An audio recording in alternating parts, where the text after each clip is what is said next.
Gandang araw mga kabutya. Maghihiwa tayo ng ng kambing, ng kaldereta. Order ko na customer. Ganito yung maghiwa dito. Panoorin mo. Bali, nakano na siya. Bali, kunting linis lang. Kasi yung mga customer dito, ayaw ng mga latak-latak. Yan. Yan, isa. Kunting linis nito. Panoorin nyo paano matibahin. At ang mataba-taba. Ito. Ayaw. Plus. Tapos ito, tanggalin din ito. Ano niya.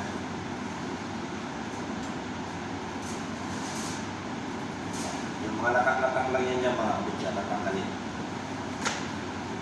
Kasi ayaw nila ng mga bad cholesterol na.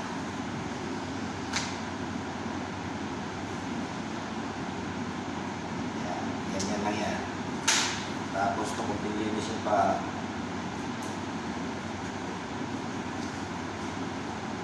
Kung pinlinis lang yan, nakakabot siya.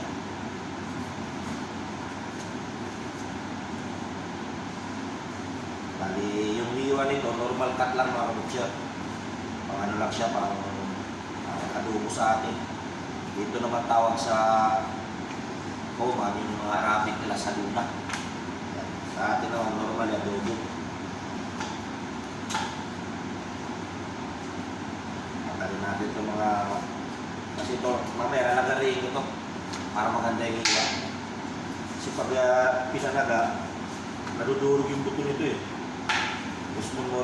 Gusto ng mga customer, ilalagarin. Nasa likod ko yung gano'n nyo. Kaya ito, yan muna. Tanggalin ko yung mga laman-laman niya para mabilis lang siyang tagtarin sa anong panaga.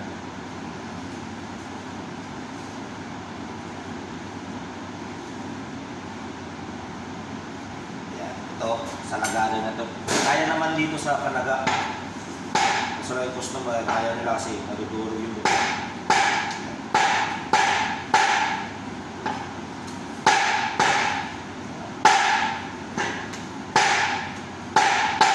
Yan ang na basic na cut. Mga medium size yan mga kabutya. Medium size. Yan. Kaya pag maraming customer, kaya mabilis ka magtagdan mga kabutya para hindi ka makatambakan.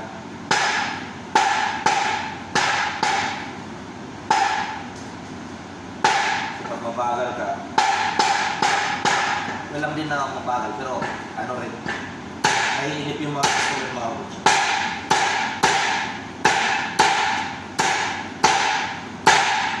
Yan ang hiwa ng pang-caldereta kaya saluna dito sa Arabic. Ito, lagarin na to kaya hindi na makapakita.